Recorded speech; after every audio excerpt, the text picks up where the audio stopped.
आपले प्रतिनिधी चंद्रकांत फुंदे सुद्धा आपल्याला कोर्टातून काही अपडेट्स देत आहेत।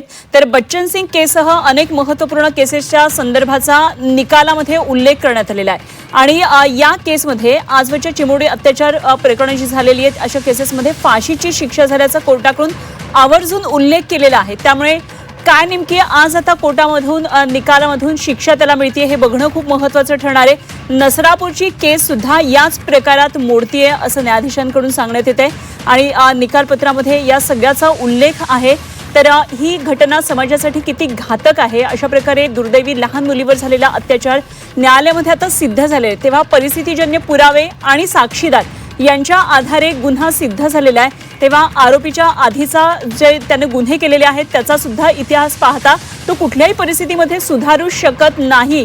हे आधीच्या 2 गुन्ह्यांमध्ये आरोपी दुर्दैवी सुटलेला होता, त्यामुळे तो समाजासाठी किती घातक आहे हे पुढे आलेलं होतं। मृत्यूदंड झालेल्या 12 केसेसचा दाखला यामध्ये देण्यात आलेला आहे। ही सगळ्यात महत्त्वाची बाब सध्या कोर्टातून आपल्या पुढे येते। मृत्यूदंड झालेल्या 12 केसेसचा दाखला आत्ताच्या या निकालामध्ये दिला जातो आहे। 137 पानांचं हे निकालपत्र आहे आणि त्यामध्ये आत्तापर्यंत निकालामध्ये काय काय नेमकं वाचन झालेले आहे, थोडक्यात खरं तर हा निकाल आता वाचला जातो आहे। मात्र अत्यंत महत्त्वाचा 137 पानांचा हा निकालपत्र असणार आहे आणि 12 केसेस आत्तापर्यंत ज्या अशा प्रकारे झाल्यात त्यामध्ये मृत्यूदंडाचा उल्लेख आहे, मृत्यूदंड दिल्याचं म्हटलेलं आहे। त्यामुळे आता मृत्यूदंडामध्ये काय नेमकं होते पाहावं लागणार आहे। Vasant Dupare versus state of Maharashtra केसचा सुद्धा यामध्ये दाखला दिलेला आहे। हे आणखी एक प्रकरण याचा सुद्धा यामध्ये संदर्भ देण्यात आलाय। घटनेची क्रूरता विचारात घेऊन हा निकाल असेल असं कोर्टानं म्हटलेलं आहे। अत्यंत क्रूर अशी सगळी घटना घडलेली होती आणि त्यामुळे ही सगळी क्रूरता लक्षात घेऊन आणि आरोपी विरोधात समाजामध्ये प्रचंड रोष आहे असं कोर्टानं म्हटलेलं आहे। जेव्हा हे सगळं प्रकरण उघडकीला आलं त्यानंतर संपूर्ण महाराष्ट्रामध्ये जिल्ह्यामध्ये कॅन्डल मार्च निघालेले आपण पाहिले होते। या लहान मुलीला न्याय मिळवून द्या यासाठी जिल्ह्यामध्ये मोर्चे निघाले होते, मोठी आंदोलन झाली।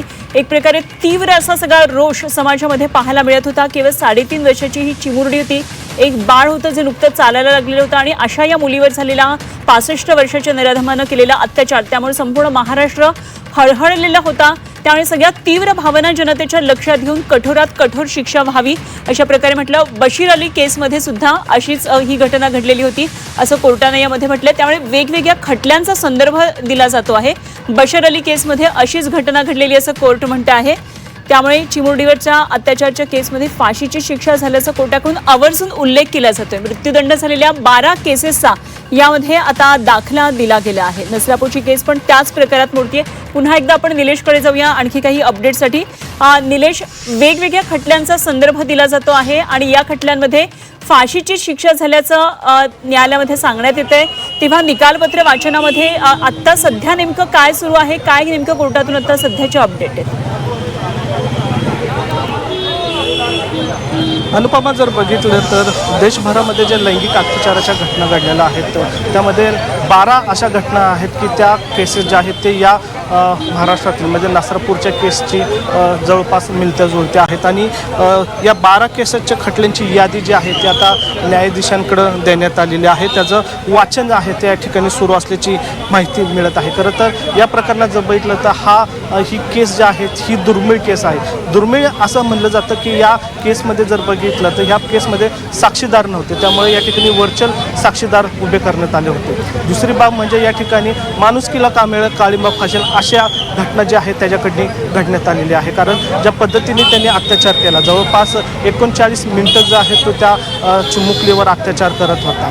या घटनेत जर तिसरी बाजू जर बघितली तर त्या या ठिकाणी त्याला अपहरणाचाही गुन्हा या ठिकाणी त्याच्या लावण्यात आला होता। कारण त्या मुलीला फसवून त्यांनी त्या गोठ्यामध्ये नेलं होतं आणि त्या ठिकाणी तिचेच कपडे तिच्या तोंडामध्ये तुरून तिच्या अंगावरचे लचके घेत जवळपास पोस्टमार्टममध्ये 18 तिच्या अशा लचकेच्या खुणा नोंदवण्यात आलेल्या आहेत। त्यामुळे हे सगळं घटनाक्रम बघितला आणि त्याचं जर गुन्ह्याचं स्वरूप बघितलं हे अतिशय किळसवाणी आणि गुन्हास्पद असल्यामुळं या सगळ्याचा विचार करून न्यायालयाने कठोर शिक्षा द्यावी अशी बाजू जी आहेत ती वकिलांनी मांडलेली आपल्याला पाहायला मिळत होती। मात्र आता या सगळ्याचा विचार करून न्यायाधीश आता काही मिनिटांमध्ये याचा निकाल वाचन केलं जाईल। मात्र आत्ताची महत्त्वाची माहिती म्हणजे या ठिकाणी न्यायाधीशांना जे 12 खटले जे आहेत इतर लैंगिक अत्याचारातले त्याची यादी जी आहे ती या ठिकाणी दिल्याची माहिती मिळत आहे. त्यामुळे आता न्यायाधीश जे आहे ते इतर खटले जे आहेत त्याचा संदर्भ घेऊन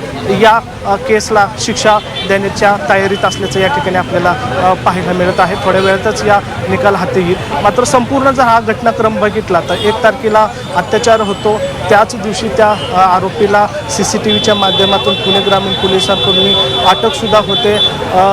संपूर्ण महाराष्ट्रभर त्याचे पडसाद उमटतात, जागोजागी आंदोलनं होतात. जे चार्जशीट जे आहेत ते 20 दिवसात दाखल करावी अशी मागणीसुद्धा होती. त्या अनुषंगाने पुणे ग्रामीण पोलिसांनी 16 दिवसात त्याचं चार्जशीटसुद्धा दाखल केलं. त्यानंतर 20 तारखेपासून व्हिडिओ कॉन्फरन्सद्वारे त्याला प्रत्येक वेळा म्हणजे रोज या खटल्याची सुनावणी झाली.